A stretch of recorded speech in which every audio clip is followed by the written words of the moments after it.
back, and that was, as always, our fantastic theme song by Colin Gowell. We are here today with a very special guest. Face and a voice that I think is familiar to all of Columbus.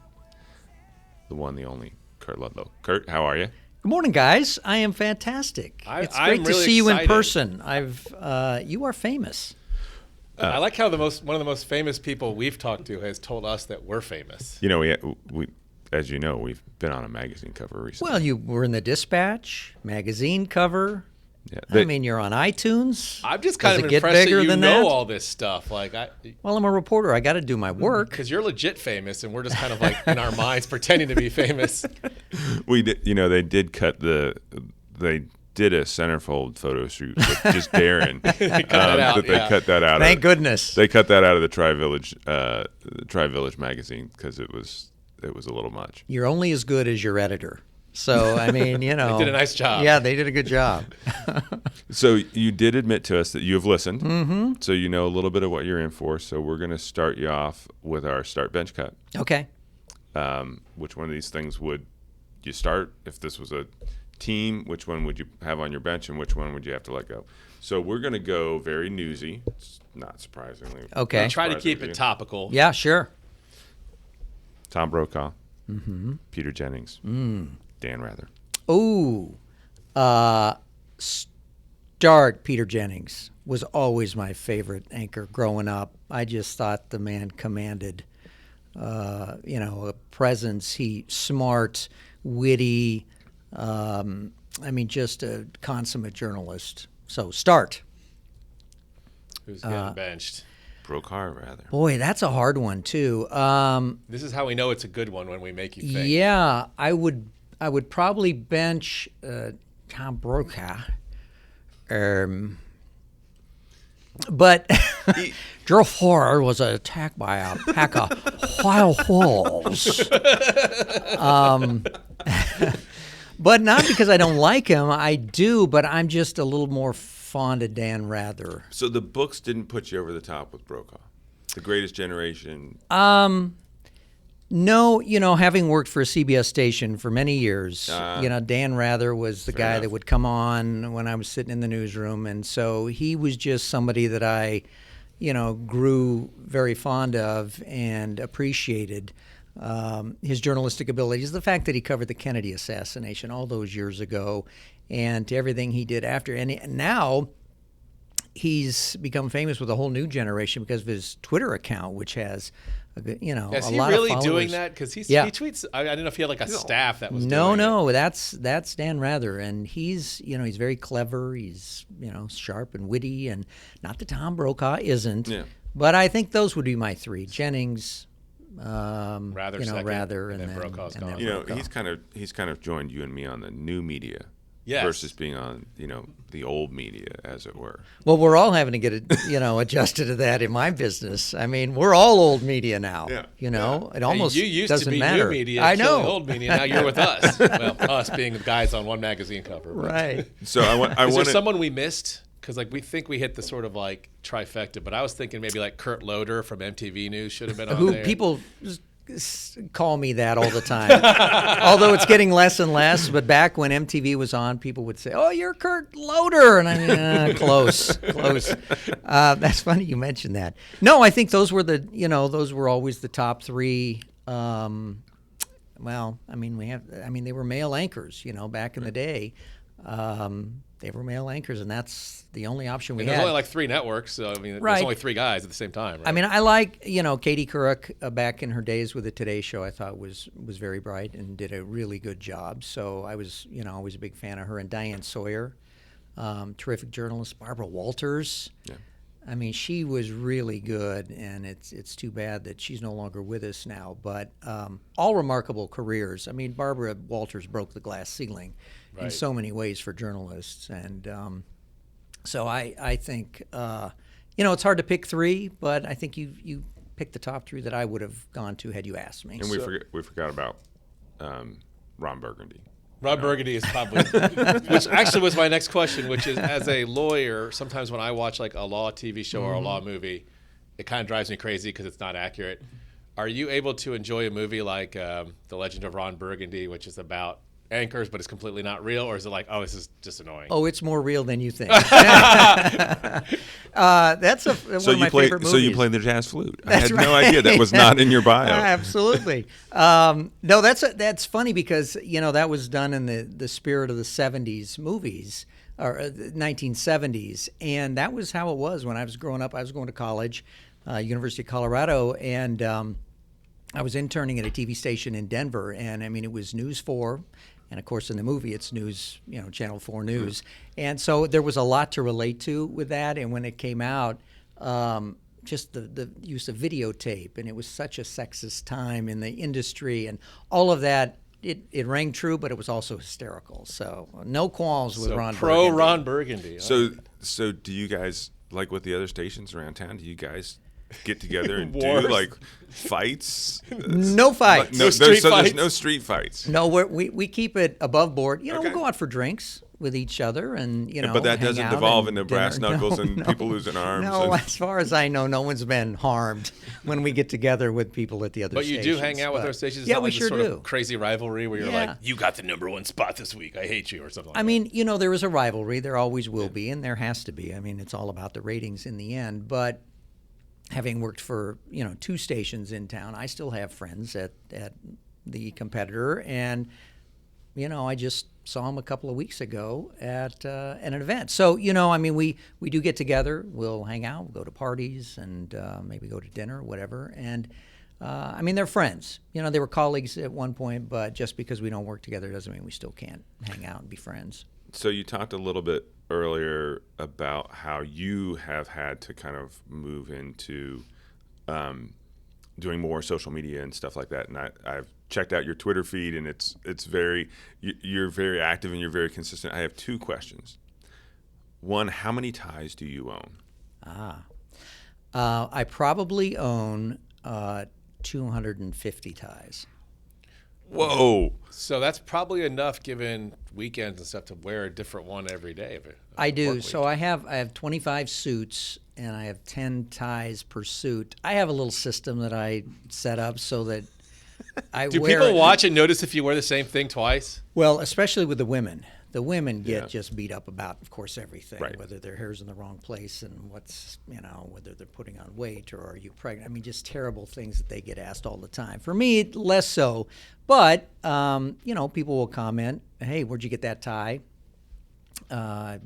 One time somebody wrote in and I sent it to him. It was just like, all right, here, I don't need it. I got You're 250 other interested. ones. But I have a system so By the that way, I don't reuse. where'd you get that tie, man? That's That's a nice tie. You liking this one? Yeah. actually, that would kind of blend with our sweaters, don't you think? It's a nice jacket. You do that for jackets. But anyway, yeah. So I have a little system so that I rotate through my suits and ties so that it's something different every day. And So the other question is, how do you get your cat to sit in first of all, I have an orange cat. I'm biased to cats. Yeah. And, anybody who doesn't like cats, Whoa. preach. has a Just be careful, man. I'm sitting right next to you. it's added to their character flaws. Fair. So anyway, how do you get your cat to sit on the breakfast counter thing? If you are a lover of cats, you don't get cats to do anything. They do it on their own. And the true story is that probably 5 years ago, this is a true story, before I was the morning anchor on Good Day Columbus, I was filling in on that morning shift. And I got up to go to work. And when you do that shift, you're up at 2 in the morning. So I go downstairs. At the time, we had 3 cats. And they all got in different positions, one on the counter, Barney up there, and the other 2 on the ground. And I thought, that's kind of a cute little shot. So I took a selfie and posted it. Well, then fast forward a couple weeks later, I was filling in again. Same thing happened when I went downstairs. Then eventually I got this job, and every day since, the animals that we have get in those positions. Now we've lost a couple of the cats, so we're down to Barney and now Merlin. We've gone through a couple of cats and dogs, but it's odd how they get in those positions every morning, and it's become kind of a running joke. I take a selfie, and then Barney the cat talks to Merlin the dog and usually tries to say something witty or cute to maybe get people started, in the morning on a positive note instead of all the gloom and doom that we all see on social media constantly. That's how it came about. So I would assume that morning anchor is that the sort of hierarchy, is like the number one spot to get? Is there like a where you start, then you move up, then you're trying to get different spots? You know what I'm talking about? Well, the main anchor roles in the evening are generally viewed to be the Evening, primary, the primary goals. And I'm fine. I love doing the mornings. It's the most fun I've had in my career, and I've worked all shifts. I was a main anchor in Portland, Oregon for a few years, and coming back here and doing the mornings has just been a joy. So I'm happy where I am. I don't want to go anywhere else. But if you were looking to be sort of the main anchor, Bob is our main anchor, and Stacia, our main female anchor. And what do you have to do before you? So there's main and then morning. What do you have to do to train for that? Because they don't just pick you up off the street, right? Yeah. So every good anchor starts out being a reporter. You can't get into the business and say, we all do say eventually I want to be, an anchor man, which you do, but you're not going to walk in and just start doing that. So you got to spend years on the streets. I was probably a reporter for, probably 14, 15 years before I was moved into an anchor role. Part of that was I was kind of blessed with a young face, so I didn't really look the role for a long time. And a good portion of what we do for a living, it is based on looks. There's no doubt about that. And I look like a kid still, and so it took a while to get into that position. But basically, you're working the streets, you're reporting, and you're getting out there and doing the shoe leather stuff that makes you a good journalist. And then eventually, you work into those upper level roles where maybe I went from being a general assignment reporter, then I was kind of a live at 5 p.m. reporter, then I moved on to kind of weekend anchors, then I was an investigative reporter, and then worked up to a kind of a main anchor role. But it just usually takes time, and you just kind of prove yourself on the streets that you know what you're doing. Yeah, it seems like the morning anchor spot has a little bit more fun to it. I don't know if I want to. No, that's true. Than the night one, which is all news and stuff. It's a totally different vibe because you're getting people up and out the door. You want to give them the basics, the news, weather, maybe sometimes sports, not so much. Here Buckeye Country, we're going to cover that a little bit, but you want to also send them out with a smile on their face. That's the whole thing. Get them going. Put them in a good mood to get the day going, whereas, the evening, it's a totally different vibe. They still have fun in the evenings, but it's not to the extent that we do. Plus, I'm on the air for 4.5 hours, so I start at 4:25, and then I go till 9. And then the evening. You're on the air at 4:25? Yeah. Now, I admit, I haven't been up that early, so I guess I never realized how early you are getting up. Are people watching at 4:25? Oh, yeah. You'd be surprised. Oh. Yeah. There's a lot of people who are up, on their way to work to start at 5 or whatever, shift workers who are looking for the news and the weather of the day. Buck and I do the 4:30 by ourselves, and then Jessica joins me and Katie and Buck at 5. But I go till 9, and then in the evenings, they go from 5 to 6:30. Then there's a 7 o'clock half hour now that they do, and then they're on again from 10 to 11:30. So we're just on. It's a long time to be on the air, so you kind of break it up with as much fun as you can have. And the shows throughout the morning, they get less serious. So at 5 and 6, we're really hitting the hard news of the day. 7. We're on the Fox station, so it's a little less so. And then by the time you get to 9 o'clock, when they do Good Day Columbus, that's Katie and Phil. They're doing sort of just talker stories, really. It's a lot of fun, interviews. Is there some sort of a science behind that kind of progression, or is it just kind of? Yeah, I think you could probably go to the consultants. In TV news, it's a heavily consulted business, and there are consultants that could look to statistics and ratings to say, all right, this is really the kinds of things you need to be focusing on at this time of the day versus this time and this time. So it's all driven by that. So you're a big Blue Jackets fan. Love the Blue Jackets, yeah. Even this year?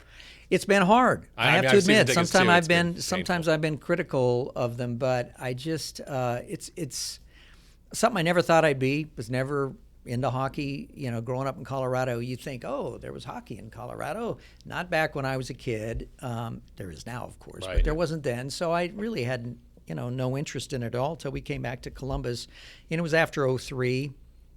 And we went to a few games, and I became enamored by it. So Love it, and it's been hard to, it's hard to lose. Well, the hardest all the part for time. me as a fan this year is they were losing, and they're they're the worst number one drafting Yeah. spot, and then they keep kind of Then winning. they start winning. Stop! Right. Start to win. What's wrong with you guys? Tank They're for goodness masters sake. of winning the meaningless and bad games. Well, that one year we had like a 12-0 run, and took them right out of contention for the number one spot. So maybe we'll get it this year. I don't know. I kind of joke that I find it hard to believe the NHL would let Columbus get the number one draft pick. Not a conspiracy theorist. I'm just saying. What's that I don't famous know. NBA conspiracy that like they gave Oh, the the- frozen yes. envelope for Patrick Ewing or Yes. something? Yes, exactly. The Ewing envelope was in the freezer. Right. Yes, Mm-hmm. indeed. Interesting. So yeah, I sort of feel like, Chicago's going to get it, but we'll see. I mean, maybe we can pull it off. It's been interesting to see, the trades that they've made over the past couple of weeks, and losing our great goalie, and guys got to rebound next year. There's always next year. How does that work? Watching a game and then having to be in on the air. That's the hard part. So I get up at 2, and I find that I can do pretty well on 4.5 hours worth of sleep, and then I take a nap every day. Okay. So, I get home usually 11:30, something like that. I'll walk the dogs and come back in, eat a light lunch, and then usually nap for a couple hours, and then I get up so we can have an evening. With my wife. So when he falls asleep on us, it's not our fault. Yeah, we have that built-in. Is there a game last night? Is he gonna? No game last night, and no, I'm not going to fall asleep. I'm doing good. Okay. I'm running on adrenaline at this point. So beyond Blue Jackets games, it sounds like you have a system, but does it kind of getting up that early kind of ruin your life, so to speak? I mean, movies hard. are all you have to see matinees, I guess. I mean, everything we do is after hours work and stuff. Some people adjust well to it, and I have, but some people can't do it. And I feel bad for the producers who come in even before me. So we have producers that come in 10 o'clock at night, 11 o'clock, midnight. They're staggered to do the 4:30, 5, 6, 7 o'clock shows. I don't know how they do it, and it's a real struggle for them because, that is totally opposite of life, Yeah. But I embrace it. Like I said, I love what I'm doing. I'm really, really happy, having a good time. So for me, it's just part of what I have to do, and I just try to put my best foot forward and get up every morning with a smile on my face and let's go. And then, but I do get tired. Sometimes Laura will say, hey, you're grouchy tonight, go to bed. You know what I mean? Yeah. Like, it does weigh on you at times, and she calls me out, if I'm being a jerk or whatever, and say, just go to bed. So I do. Now, my wife is going to think you're absolutely crazy because you moved from Colorado Yeah. to Columbus. Right. Via Duluth. I was going to say, talk. Duluth was a nice palate So- cleanser. Yeah.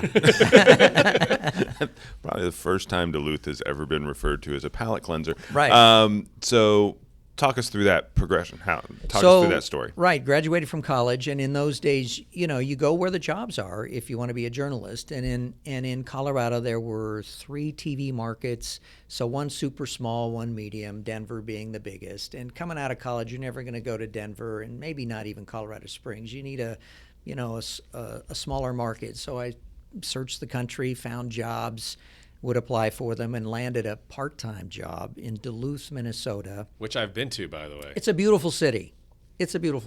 Colder than heck. And I remember pulling into town in Cold enough to May. cleanse your palate. Yes.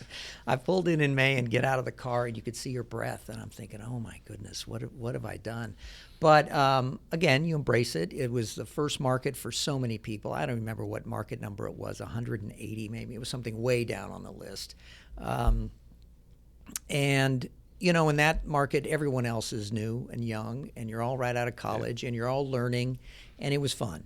And I did that for a couple of years, and then somebody that I worked with there got hired here and called me one day and said, hey, there's an opening at our station. You interested? And, I said, sure, why not? So I sent him a tape, and that's how I got the job here. And then I worked, I was at Channel 10 for 13 years, and then left to go to Portland, Oregon, where I worked for 4 years as a main anchor at a station there. And then, like so common in our business, our station got bought out by a company that already owned a station in Portland. So they combined the two into one building. Their building fired half the staff, of which I was one. Yeah. And then started to look for a job again. And turns out my old job was open at Channel 10. So I came back to that. My wife's mother was ailing up in northern Ohio. We wanted to get closer. And so that's what brought us back. There doesn't seem to be a ton of turnover, at least from the on-air personality at the anchors in Columbus. Where is Columbus on the sort of hierarchy of like markets? Are we like a stepping stone or a landing spot? Or That's a good point. So we're market 32 now, I think. So number 1 would be New York. 2 is LA. I think Philly's 4 or 5. The bigger cities or the bigger markets. So we're 32. I think Portland was maybe 24 when I was there. I don't know what it is now. But the thing about Columbus is it's such a great city, to live and work in. And I think that's why it's sought after, because it's relatively safe. It's easy to get to and from. You can get to anywhere within a few hours. We don't have mountains. We don't have, lakes right here in central Ohio. But it's really a good place to raise a family. And I think so, there's a lot of interest in Columbus from people who are looking to move up. And some of us, do I want to work in LA? No, I'm fine where I am.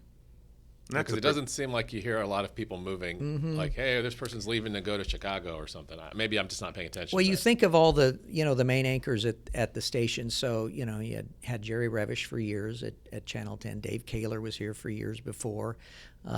Yolanda, who I worked with at Channel 6, now at Channel 10.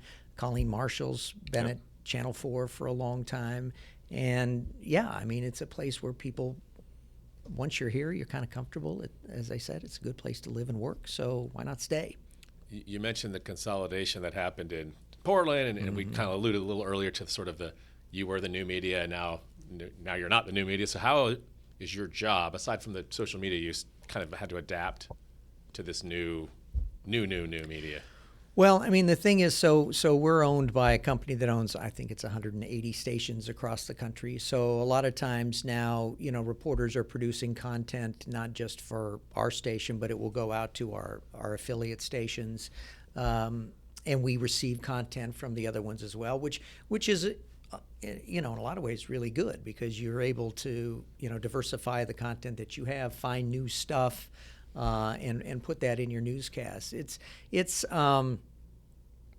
challenging as well because of that. So, if you're a reporter and you're out covering, let's say, the train wreck in East Palestine, we had a reporter on last week from one of our sister stations. We had her live every day during 2 of our newscasts in the morning, and we would get her rundown, and she was basically doing live shots for all of our sister stations. That was her job. It's like a legit live shot, not live shooting out to everyone. You're doing a different one each time. It's individual live shots for every station, not every station, but for dozens of stations, and that was her role during the East Palestine crash. And so, from a reporter standpoint, that's a lot of work. That's exhausting, because you're standing there in front of the camera, 8 hours a day, and you're rapping with one live shot. You're calling the number to get your earpiece hooked up so you can be ready to go for the next one. You're looking at a form. Who am I talking to? Kurt and Jessica. Okay, hi, Kurt and Jessica, it's me. And it's a lot of work. So to that extent, it can be challenging if you're a reporter. But like I say, the amount of stuff that we're able to get that is different than the other stations, I think is important too. So that's a big help. When you're one of those reporters that kind of gets on the little clip thing, is that your favorite part of the job, or is that kind of what you have to do to keep doing the reporting? So do you want to be on camera for that 3 minutes? Is that kind of why you're doing it, or? I think so this particular reporter I know, Chloe, is at a smaller market. And I think it's a chance for her to build her skills where she is doing live shots for 8 hours a day. And that nothing helps you, it's trial by fire. You're thrown in, it's sink or swim, and you got to perform. And there's only so much that you can learn in journalism school or a communication school about how to be a reporter.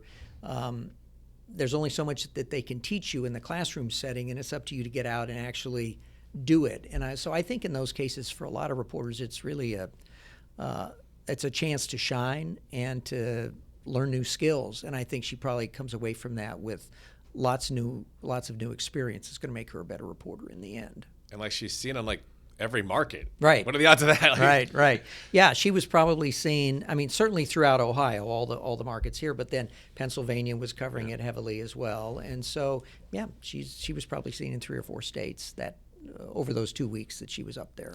So kind of the converse of the nationalization of the news at that level, one of the things that we're experiencing here at kind of the non-big city level, and we've seen it here with the long, slow demise and final death of This Week News, is, you know, the end of the decline of print news and what it means for kind of truly local news.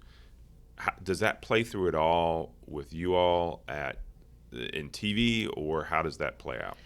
Yeah, I lament the loss of print journalism. I mean, I am sad for the colleagues who, you know, used to work certainly for the Dispatch, which, you know, when I was at Channel 10, we were owned by the same family, so it was the Dispatch and Channel 10. And back in those days, there was a competition between the two where we'd be out covering the same thing. Well, we didn't go talk to the newspaper reporter, and the newspaper reporter didn't come talk to us. We were totally separate entities, and it was a competition to try to, you know, beat them. We wanted to beat them when we were doing journalism. And then over time, as things shrank and the newspaper started losing subscribers, then it became a convergence thing where we would produce content for them and they would produce content for us. So, for example, I was a consumer reporter at 10, and I would work with a convergence guy at the Dispatch who would take my TV content, rework it, and then it'd go in the Sunday newspaper because they were still trying to fill space, and vice versa. So we would put their reporters on the air, maybe answering questions.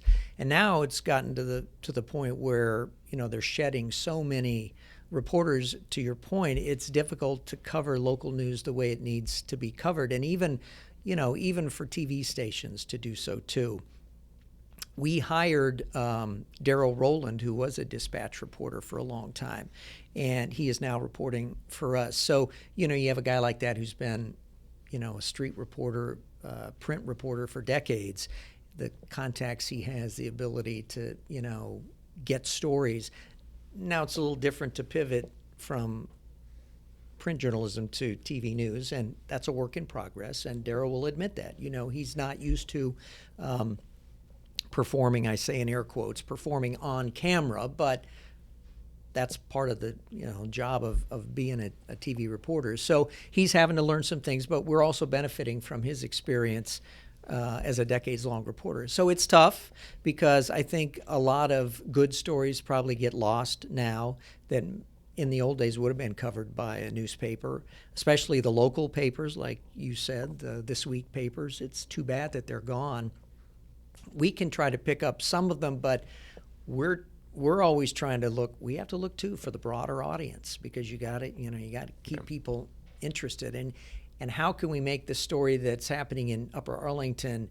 How can we make it so that it impacts or people who are outside of Upper Arlington care enough about it to pay attention to it? Right. And that's the struggle that we have every day, really, with these local stories. When you run something on the newscast, do you kind of get feedback like, hey, that Upper Arlington story got a lot of positive likability score or whatever? I mean, do you find out like which things kind of worked and which things resonated and which ones kind of bombed? We get comments on everything now. I mean, social media and email.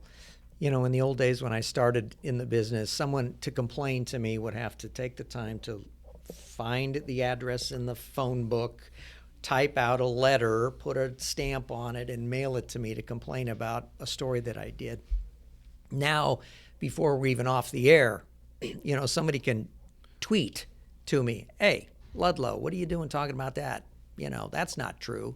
That's fake or whatever. So it makes it difficult because people are constantly chiming in. But also, if we're making mistakes, I want to know about it. And if it's a legit, you know, mistake, we'll fix it. And so to that extent, when people have a gripe about something, if it's a factual error and it's wrong, then we'll do everything we can to get it, you know, fixed.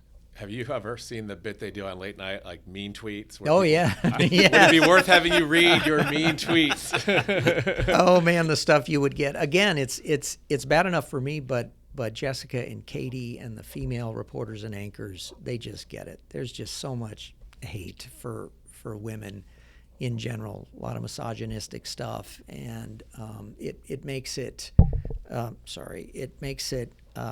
it's sad. It's a sad state of affairs that people feel that they can, treat people that way. But it's a reality, and I typically don't respond if people want to yell at me. I don't respond, but for some reason, Jessica and Katie, some of the others there, they feel the need to call them out, and good on them. I just don't want to engage, but that's just me. It's not like they're going to change their mind. Be like, you know what? I was mean. I'm going to be nice now. Exactly. That's the thing. Your tie is cool. I'm sorry I said it was ugly. Right. Well, and I think everybody's got to find their bright line where it's like, I'm not going to. You can call me stupid. You can call me a bunch of things, but there are a couple things where I'm not going to let those comments I don't let go, because there's a deeper and a larger harm to some of those. And I'm sure everybody in every industry's got them. And well, you guys must get it too. I mean, city employees and city manager, and why aren't you fixing my street? And blame the lawyer. It's always the lawyer's fault. I do have a file of funny voicemails that have come in. Oh, do you? Interesting. People like to. They don't. I guess because my Twitter is just me personally. I don't have a city Twitter, but people like to call in and leave funny. Well, they don't think it's funny when they leave it, but it is. But it makes you chuckle. Yes. Yeah. You should not drink a lot of alcohol and then call to complain to your government officials. It doesn't usually mix well. No. Don't drive. Don't call the city and leave a voicemail. Well, and one of the things that does get to me, and because it does have a corrosive effect, is throwing around things like throwing around attacks on people's integrity. Mm-hmm. Just because somebody disagrees with you doesn't mean that there's an integrity problem. Right. Well, especially in the political world now, everybody looks at every nuance of everything you say, how you say it, and then they call you out when they think they know who you are. So someone will say, "Oh, I know you like this presidential candidate. I could tell, blank, blank." I mean, to the point where, on election day, we won't wear red, white, or blue. We'll wear purple. Because there might be one because party or the other. Somebody might look at that and go, "You have more red. You have a red pocket square. Your tie's blue, but you have a red pocket square. Oh, you this way," or vice versa. Do you know what I mean? So we need to get gray sweaters. People. I guess you can't wear green because there's a green party. Yeah. Those kind of subliminal messages you're trying to send out. Well, that's the thing. So people are looking to find any bit of bias in you that they can, and they'll look to everything from the clothes you're wearing to, how you introduce a story, whether you call somebody, President so-and-so or former President so-and-so, whether you use the first name of this president or that president, or whether you didn't use the first name. I mean, they just parse every little thing to try to, pigeonhole you as, this kind of a person or that kind of a person. And again, and a lot of that stuff, I just don't respond. But it is corrosive, and, it's just amazing how many people will say, "Well, I'm never going to watch you again because of, this or that." And then those same people will write you back later. You were still listening. Yeah. Oh, I thought you left, but I guess not. So. Thank you for watching. Right. So, look, one of the reasons we started doing this podcast is I think we have forgotten that the person on the other side of whatever it is that is separating us, whether it's a screen or a table, you know what? They're actually, there's a human being over there, and we are fallible. We make mistakes. We speak for yourself. I'm just kidding. I was going to say, we just decided that, we're going to show everybody that we say stupid things, and, and we're just going to go ahead and own it. So I do appreciate the work that you and your colleagues do, because, look, our society does not function without reporters and news outlets that are taking the time to do the best job that they can to report objectively as possible. And we know nothing is 100% objective and blah, blah, blah, blah, blah, blah, blah. But I do want to say with you here, we really appreciate the work that you and your colleagues do to kind of keep society functioning, because without a free and active press, society doesn't function. Well, thank you. I mean, obviously, I agree too. I would never have gotten in this, career if I thought otherwise. And on the other hand, thank you and other government and city workers who, are willing to answer tough questions sometimes. It's not always easy to, pose difficult questions to people in authority. But, part of the press's job is to, hold government accountable. And sometimes that means, asking questions that are uncomfortable for everybody. And I know, having done things here, in Upper Arlington in the past, it's been a long time since I have, personally reported, but I know that everyone here has always been, upfront and eager to answer questions. Never feel like, we're being sandbagged or, anything's being hidden from us. So thank you. And you can't say that for all, government entities, but I think here it's been just great. That's definitely in our DNA. Steve and I are kind of on the same page on that one, where, if we do something wrong, we're open about it and we'll explain why and why we did what we did. But I'm really glad you're on the show because we're in the number one category of people don't think we're real people, which is why we want to do the podcast. Right.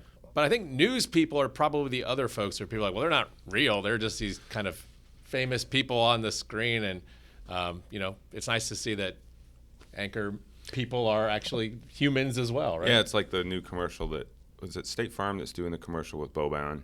The giant. Oh yeah. Mavericks, where he walks back in the locker room, takes off his 3 kids under the mask, and no, that's fun. I haven't seen that. Yeah, it's good. I watch way too much sports. So we wrap up every interview with 2 questions. Okay.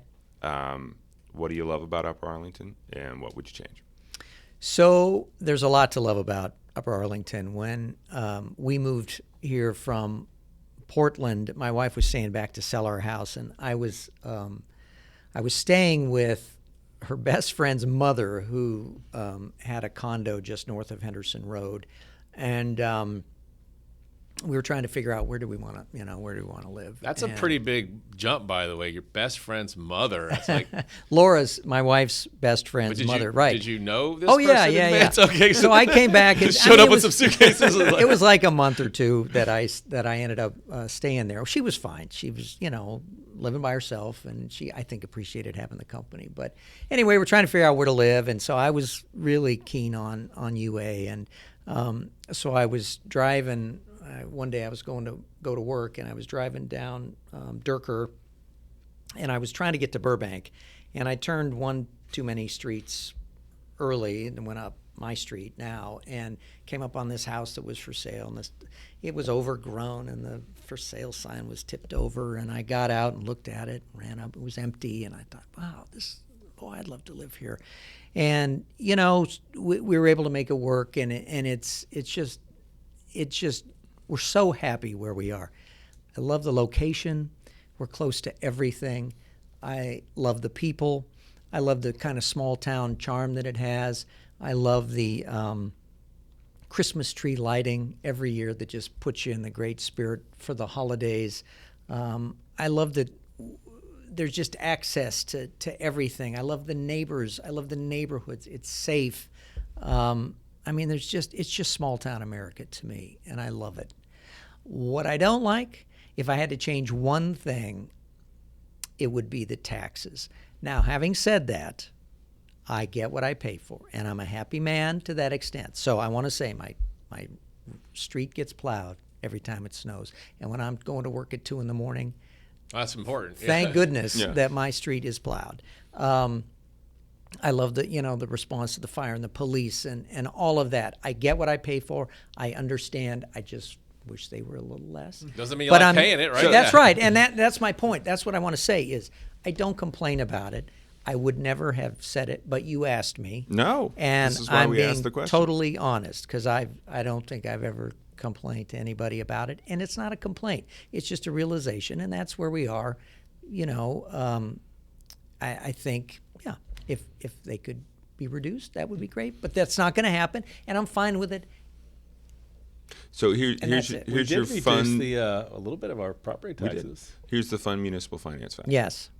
So, as you probably know, since you work in the city, you guys are studios in the city of Columbus, right? Yeah, we're in City of Columbus. Mhm. So your municipal income tax all goes to the city of Columbus, and only about 6% of your property taxes go to the city. So Really? really, That's it? that's it. Well, who's getting the rest of it? Schools, and before we throw schools on the bus, Yeah. the county agencies, County have levy agencies. little cuts of that too.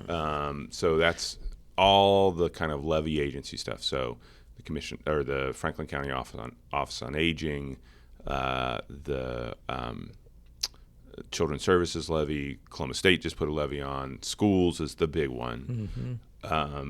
What else? We do have a small levy for our police and fire pensions, which we actually reduced last time we went for renewal. But yeah, I mean, property taxes are tough, and they're tough because, particularly as I'm sure you hear all the time in your job, people on fixed incomes, think of your older adults. It's tough when your value of your home is going up, and so when your wealth is going up but your income is not, it can put you in a pinch. So Yeah, it's funny. My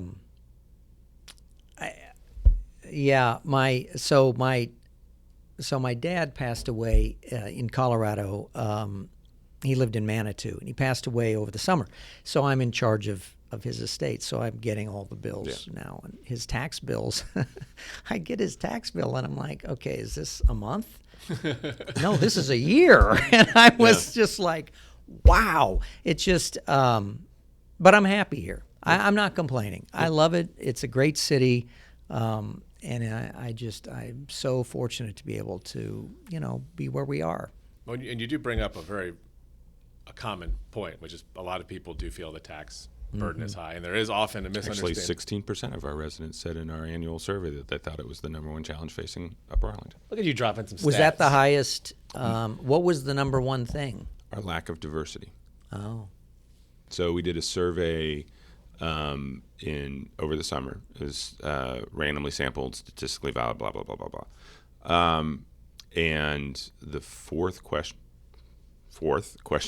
that we asked was, what's the biggest challenge facing Upper Arlington? 26% of our residents said our lack of diversity. There were two questions that each had about 14% that were related to cost of housing and kind of dealing with development pressure. And then taxes. Those were the top four.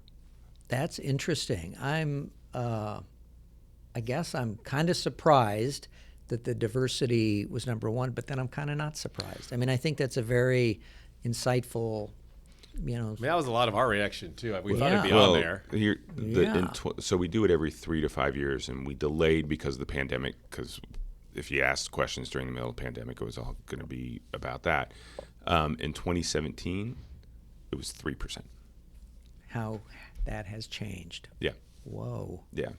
So some of it, as we've looked at the data, is because in 2017, the biggest issues were the condition of our school facilities. Yeah, which has been fixed now. Check. Yeah, check. And then basically the tone of kind of the civic discussion in the community. It was a time when we'd just come off a recall, and there was a bunch of just rancor in the community, and folks dealt with that.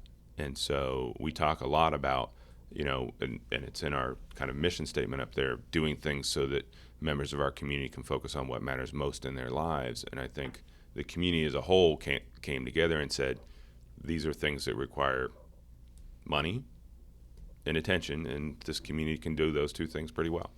Well, So it they seems solved a as bunch though of issues. right, and the people of Upper Arlington are good about supporting levies. Yep. And we want what's best for us and our families and our kids, and so I think that's a good thing. And yeah, that's interesting though, the diversity question, and that's something that does need to be addressed, right? Frankly, You were talking about your dad's property taxes. I moved from Delaware, and Oh. so and I got my bill here, and I was like, "Is this for 10 years?" right.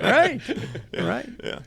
Well, listen, thank you so much for your time. Oh, it's been my pleasure. You guys are great. Thank you. And you stayed awake, so And we didn't delay your nap too much.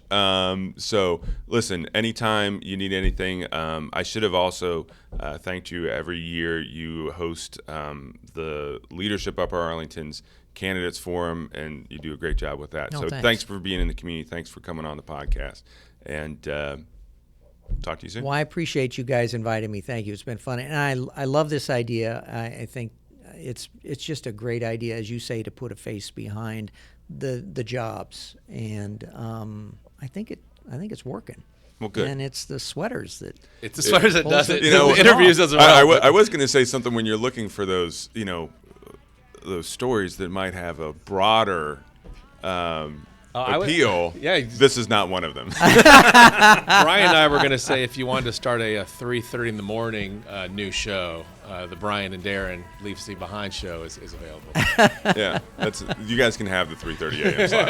I'm cool with that. That's good. hysterical. Thanks, guys. Thank you.